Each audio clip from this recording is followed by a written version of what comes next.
Guys, thank you so much for joining the Dastaangoi Podcast. I really appreciate you guys kind of being here. I'm with the co-founders of Project Dastaan, which is a peace-building initiative that reconnects displaced refugees of the 1947 partition of India, Pakistan, and Bangladesh with their childhood communities and villages through bespoke 360-degree digital experiences and much, much more.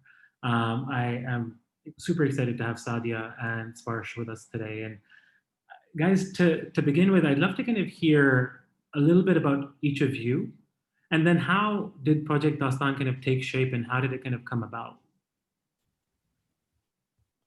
Sure, Saadia, do you want to go first? Okay.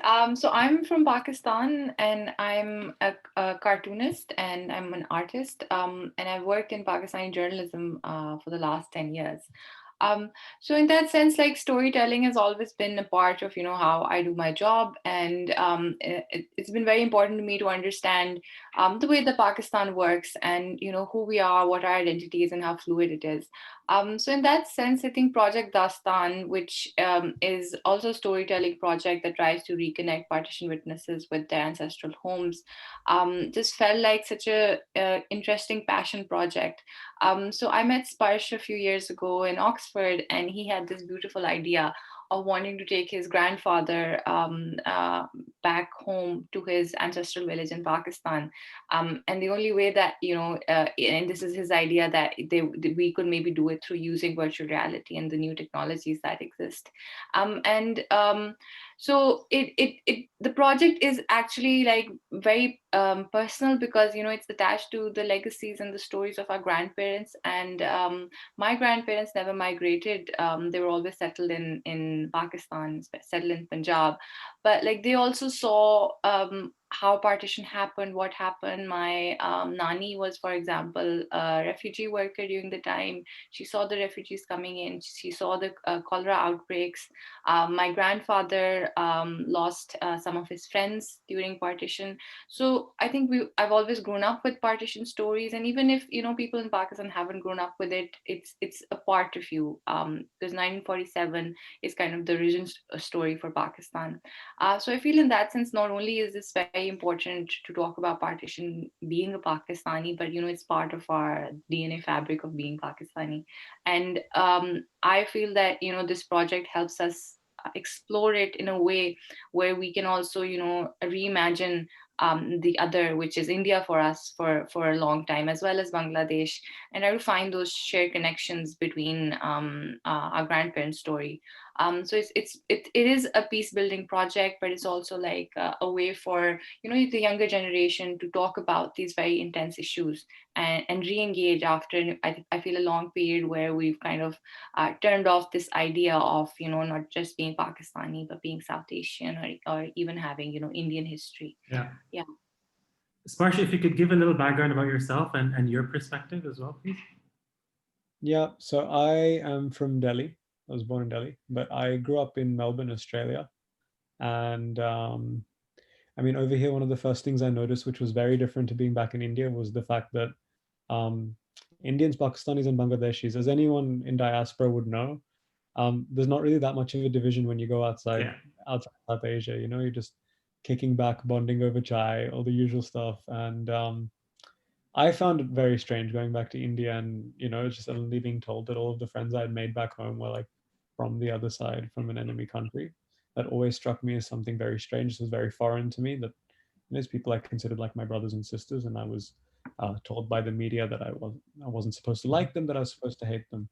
Um, so that was one inspiration. The other, as Sadia mentioned, both of my grandfathers migrated from modern day Pakistan to India during the partition. And not only do they speak a lot about that time, they also tell me stories about how much they miss their childhood. My grandfather, my maternal grandfather, whose story inspired this project, um, he's like always scribbling in Urdu in his diary at home. He's always talking about his ancestral village Bela.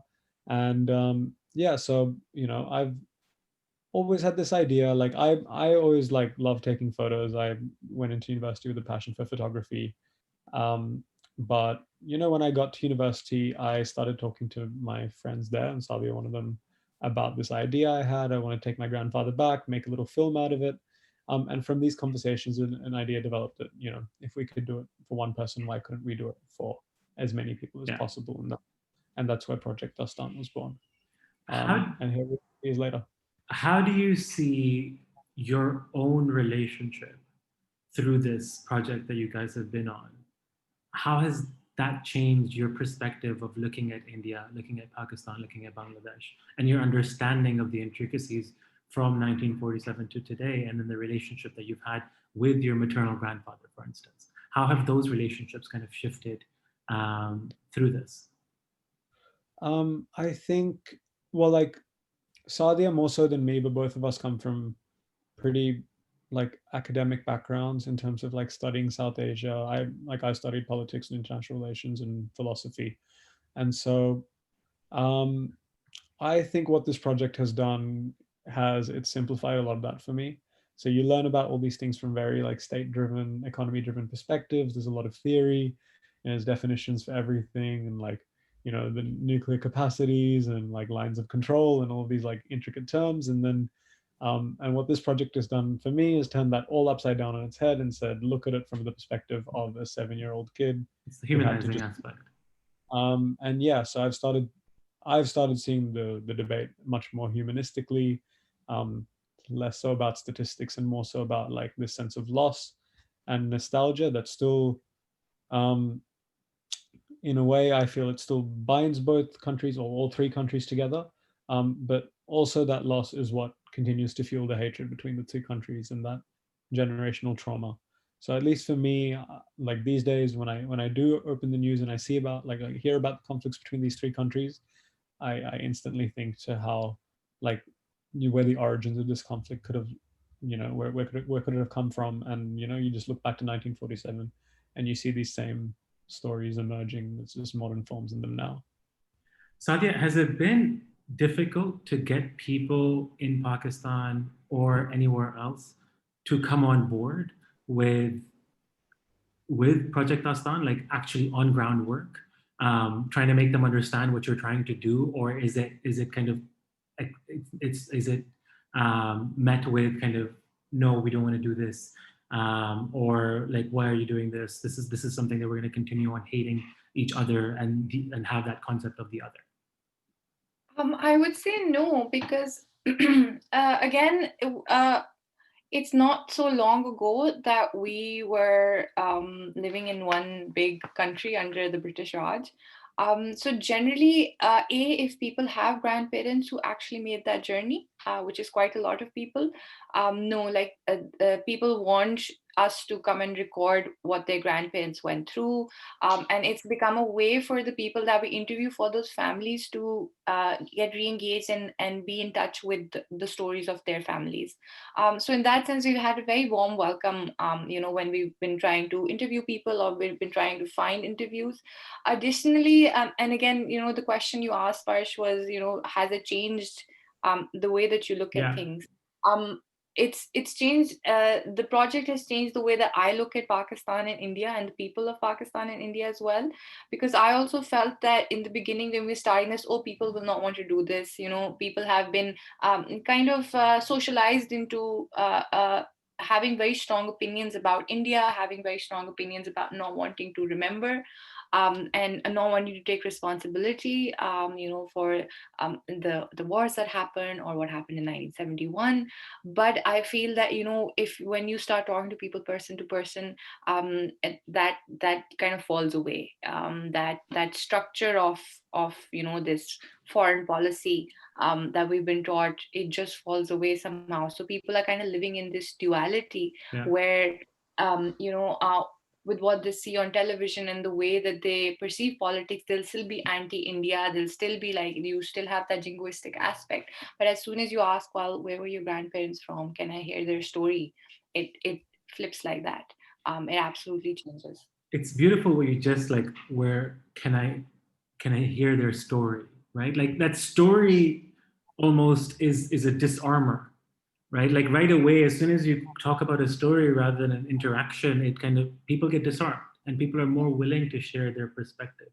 Now, one thing that I've been curious to kind of hear is, I mean, when you look at Indian news and you look at Pakistani news, it's very dramatized, right? And then a thing that Sparsh said, which I've in my life also found to be true in Dubai as well. Like I have friends who are Pakistani, I have friends who are Indian, who have friends who are Bangladeshi, but we will not speak of you're Indian, you're Pakistani. It's just you guys are all, like we chill. It's fine. There's no issue. But when you go into the particulars of you go to Pakistan and then you all of a sudden you're like, oh no, you can't be with Indians, and then you start to see like people who are like either wedded to Indian Pakistani like couples. I have a bunch of friends over here; they're living perfectly fine, but then they still get stigma in Pakistan, for instance, right? So, what is one that like why do you think that is outside of the country? And second, do these dramatized news television channels have that an effect? Because lately I've been watching a lot of Dawn. Like I've been keeping up with Dawn and Tribune and then these like stupid TV shows that my dad watches, and I'm just like, I can't believe some of the stuff that comes out and the way that they kind of present it, because it's it's meant to just, like it's repetitive, so it's meant to kind of just make you into this robot that just keeps on consuming this media, and you can't even take a step, like you can't even take a step back. So how does that change the perspective, in your opinion? I think people are very complex. When you're there, it depends on the interaction that they're making. I feel like, it doesn't matter if I'm in Pakistan or if I'm abroad. I could still end up having a very like charged debate about India, Pakistan, Kargil, IR, nukes, etc. Me and Sparsh could do that right now, and I feel that we would end up on very different arguments about national security and nationalism, etc. I feel that that's a trigger that we've been taught through politics, through talking about politics. Many Pakistanis who agree with our perspectives, who like this project, may still end up having those debates with the Indians on the other side. And I feel that that is important to acknowledge, because that is a part of who we are. Through our storytelling, through these peace building projects, we can't negate those elements of negativity and aggression. I feel that that's too idealistic a way to approach the kind of work that we're doing, that includes society and culture and making these shared connections. So I feel that that's a part of us. And despite that, finding connection is where the victory lies, rather than negating this idea that we have no problem with each other. Those problems exist, whether they're constructed, whether they're real. And our project has to be realistic in understanding what those separations are.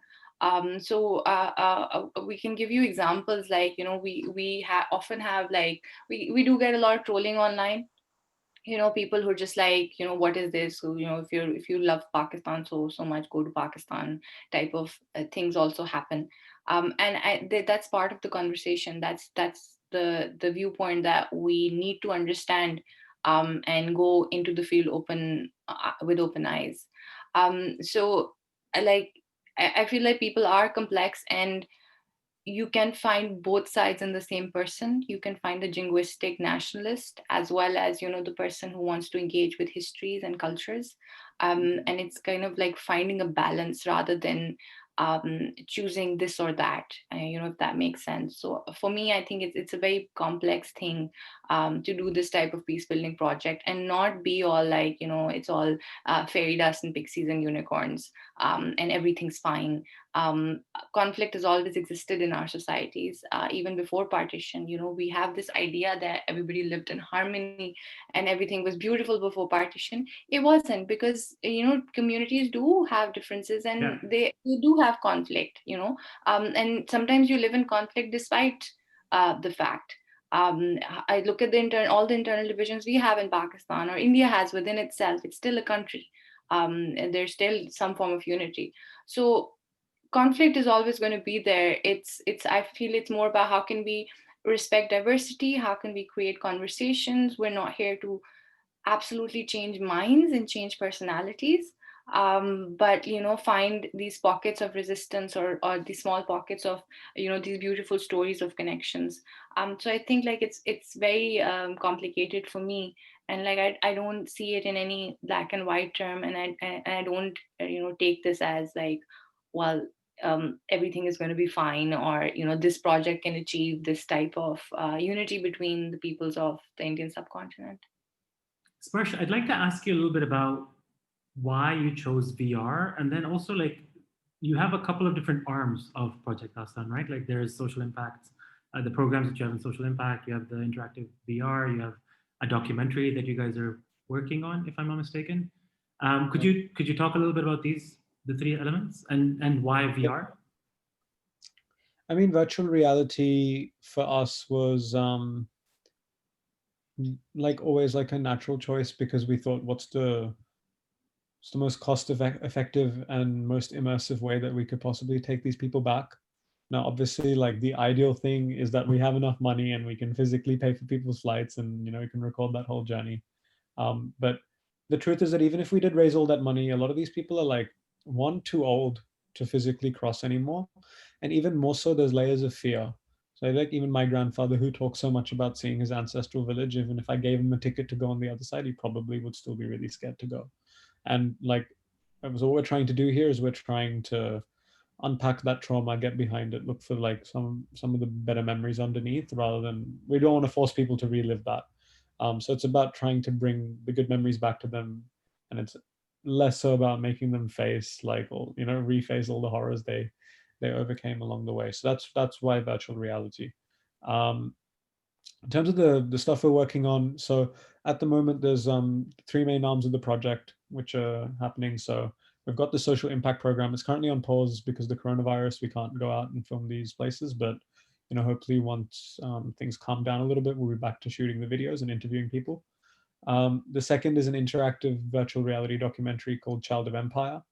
What we realized pretty quickly was we had all this great content, incredible 360 content for the Partition witnesses, but I don't know, let's say I gave you a VR headset and I showed you a well in Eastern Punjab, wouldn't resonate with you because you're not from there.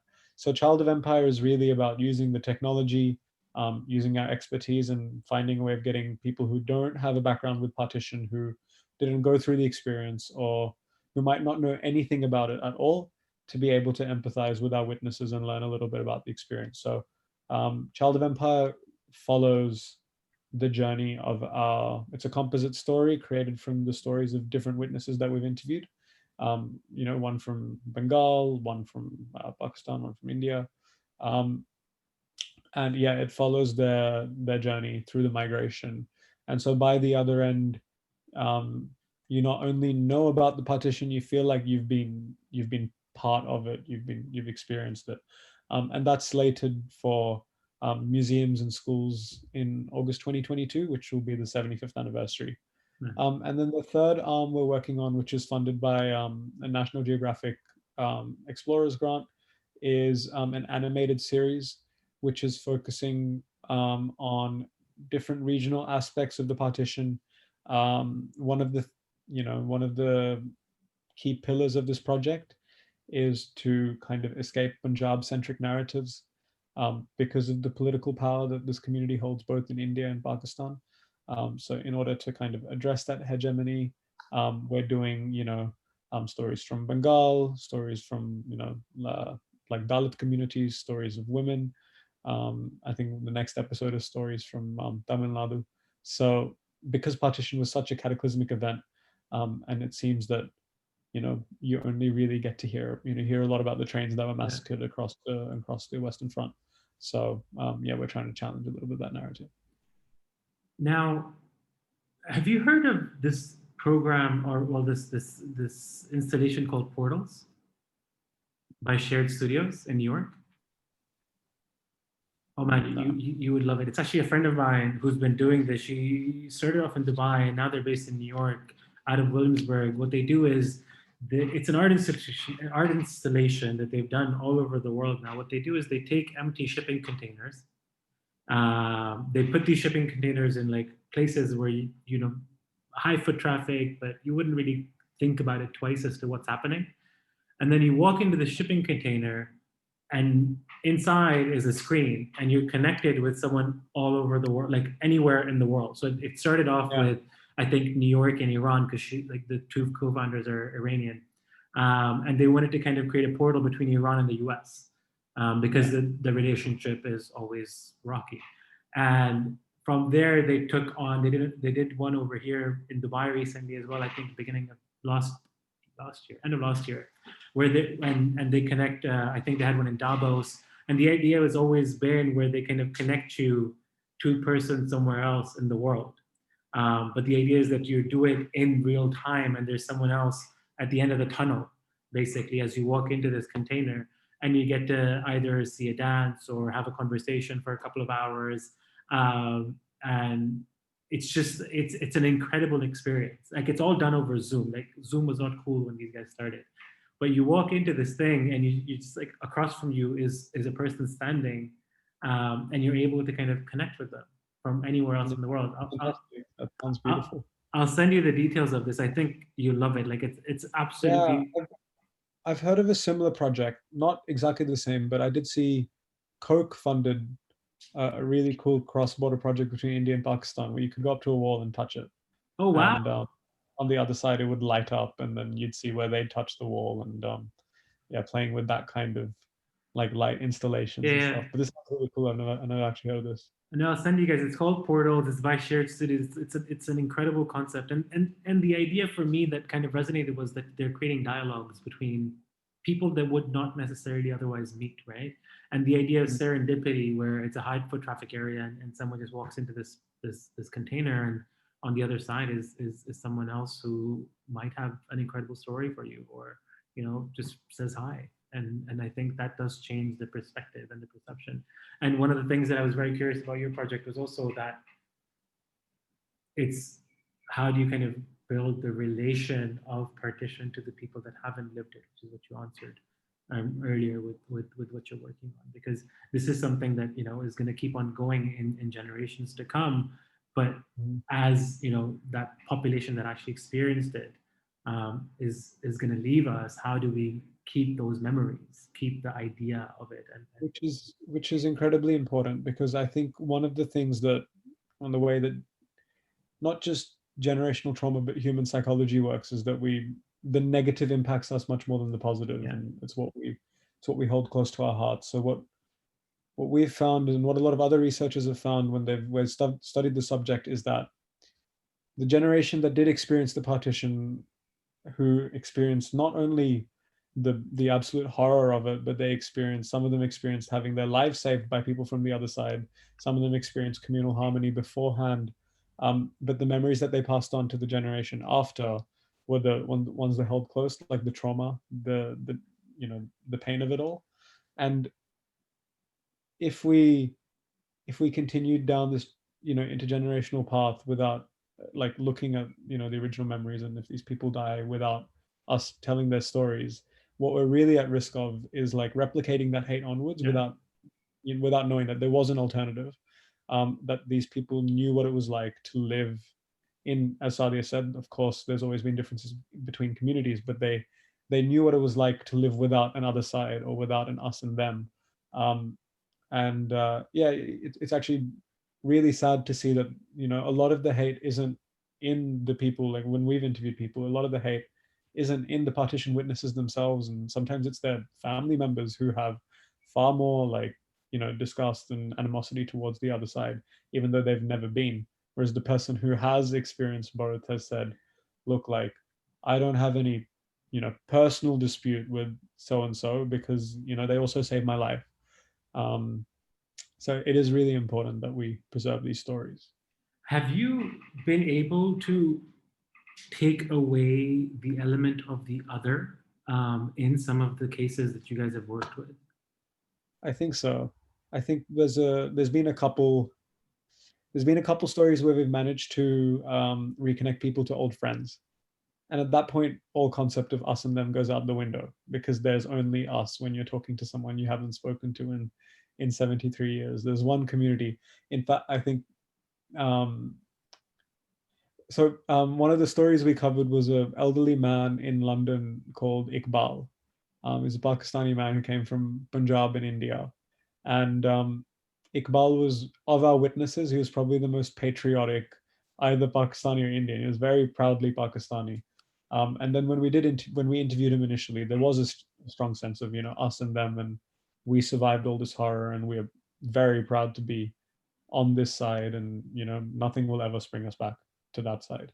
But he did have, like a desire to see his old, town again. So Sam, who's the other co-founder who couldn't make it today, but Sam and I went out to Indian Punjab. Um, we found the old mosque he used to pray at, and in fact he'd given us an old photo, and there's a Sikh man in the photo. So we thought, is he still alive? Can we find him? It'd be cool to get them on the phone again, see how they react. And while that man had passed away, we found that his wife was still alive. So when we put them on the phone with each other, like the concept of Indian Pakistani, like none of it mattered. The first thing was like, these people are speaking for the first time in 72 years. Both of them broke down in tears. And within like 2-3 minutes, he was like, "Come to London. Like, what can I do for you? It'd be so fantastic to see you again." So, and that's happened a couple times. Where we found people who still who didn't know each other, and we've reconnected them. So, in those circumstances, yes, I feel like the concept of national borders, as Saadia said, it just like that front dissolves, and you really get to personal stories which are behind that. Saadia, what are some of the stories that you grew up with in Pakistan? Like what are some memorable stories that are your reality of growing up in Lahore, if I'm not mistaken, you said? Do you mean my stories, or do you mean your like stories. the stories of my family? Your stories and the stories of your family that you've been grown up hearing, because we all have these like very memorable. I mean, that's a lot Dastaan, like that has a lot to do with Dastaangoi, right? Like we tell our stories. So what are some of the stories? I feel that being a Lahori, I think that's a wonderful thing anyway. Just experiencing Lahore and the culture it has. My family is actually from my father's family is from Multan.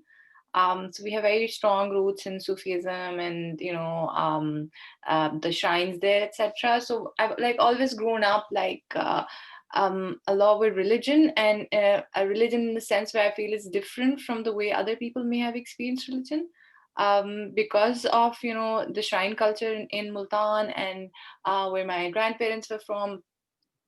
So I feel like I've had a beautiful life in Pakistan, and generally, I feel like the stories that I've grown up with are seeing Lahore change over time, seeing how my parents saw it change, and my grandparents. My Nani, for example, lives on Firozpur Road, and she talks about how there was nothing there. That was like the outskirts. That was not Lahore. That was like outskirts. When she bought her house, and how they saw FC College, become this hub, and how FC College became also a hub for partition witnesses where she worked. So the cholera victims that I talked about were actually the college was turned into a camp, and people were just like being treated there. I have stories of my grandfather, who was a doctor, who's had a long service in medicine in Pakistan, talk about the construction of Allama Iqbal University, how he became principal there. He talks about his Sikh friends from his childhood and what happened to them. So like there's a lot of stories, and I feel like I guess that's just a part of belonging to a country or belonging to a city. I have childhood memories of my father taking me to Minare, Pakistan, to Manto Park, growing up and seeing that also change. You've seen the highways that have been constructed around, and all the bridges and everything, and the access is the open access that we had in our childhood to the monuments and um, to the fort, etc., and how that's changed, and how in this environment of security, especially, I think what our generation will grow up remembering is security in Lahore and all the nakas, and how that's changed. And there's a divide between the cantonments and DHAs, and then divide between Lahore and this changing concept of old Lahore. As a child, my mother would very happily take me to old Lahore, and we would roam Shahalmi market, and now what the market is, and how intense it is. So like I have many stories of Lahore, and especially like I feel like living in Lahore, you would see the change, like even in the last 10 years, of how technology and our structures of society and politics, have really impacted how that city is constructed, and how that city contains its people. Yeah. It's fascinating, even how, I mean, I don't know how it is in India, but in Pakistan, how it's being segmented with, like you said, DHA, cantonment, bury it down, and you're basically kind of losing the element of city and urban infrastructure the way it used to be, the way people Yeah. used to kind of interact and react. Sparsh, do you have any stories from when you were younger? I mean, you said you grew up in Melbourne, but I'm sure that your parents must have told you some stories that kind of resonated as you were growing up. I mean, I feel like my connection to this project is like as diaspora, I feel the sense of one of the things I really connect to when my grandfather tells the story is the sense of how identity hardens as a result of movement and as a result of displacement and having to rebuild your life in a new foreign place. So like obviously no, my grandfather, both my grandfathers came across, and the the part of their identity which they felt that they were attacked for became so foundational to them. So their religion became a cornerstone element of their identity in a way that it probably wasn't before the partition. And in the same way, as as a diaspora, what I feel and what I personally went through as a child was when my parents came here, we found ourselves very much defining ourselves by our religious identities in ways that, oddly enough, like my cousins and my friends back in India don't have such a strong religious identity. They're not so strongly Hindu, but a lot of the diaspora that come over here, that is a source of pride. It's a source of what makes us different. Um, and sometimes, and what I fear now, it's also a source of what can make us intolerant. And so I see parallels of that. And obviously, I'm not comparing the migration, economic migration that my parents made as compared to like my grandparents. The pain of moving is very, very different. Can't be compared in that sense.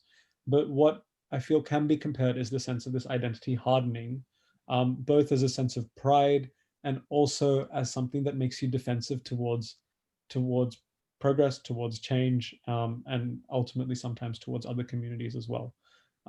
So I've personally been, through that, where I've been kind of told stuff about other communities, even here in Melbourne, which I've had to actively unlearn um, because of this sense of, we're different. We need to preserve that part of ourselves. So that's my personal connection to this. It's fascinating that you say that, and it's fascinating you say that, especially with what's happening right now in the world as well, right? Like if you can unpack that and you can say this is the same thing that happened in the UK that happens anywhere in the world, with what's happening in France right now, which is in the newspapers, which is happening in other parts of the world, and because of that hardening, like the way you relate it is actually beautiful, because I completely agree. Like it's the same thing when you look at different people that like for instance, some of my cousins or some of the people that I know in the UK, they start to identify themselves much more via religion or via something that can kind of create that close-knit community. And when you look at what's happening in the world, whether it be from Black Lives Matter to Islamophobia to any other thing that starts to happen when there's no acceptance of quote unquote the other in a way that kind of takes a whole nother angle to this. No, 100%. I think, yeah. There's a sense of identity hardening. There's a sense of nostalgia for an identity that's frozen in time. So, when diaspora moves from, like let's say India and Pakistan to Dubai, Australia, America, it's kind of, you're not preserving Indian or Pakistani or Bangladeshi culture. You're preserving what your memory of that culture was 20 years ago or whatever time you left. And things might have changed massively at that time in the original country you came from. And I think that's very, it's quite similar to what our partition witnesses went through, in the sense that these identities became like, there's a reason why religion in India is still the biggest whipping pole for politics, because these identities have become easy targets. and they've hardened to the point where politicians can just bring them up again and again, and people are very happy to go by those lines. Saadia, Sparsh, guys, thank you so much for taking out the time. I really appreciate it, and thank you for being on the podcast.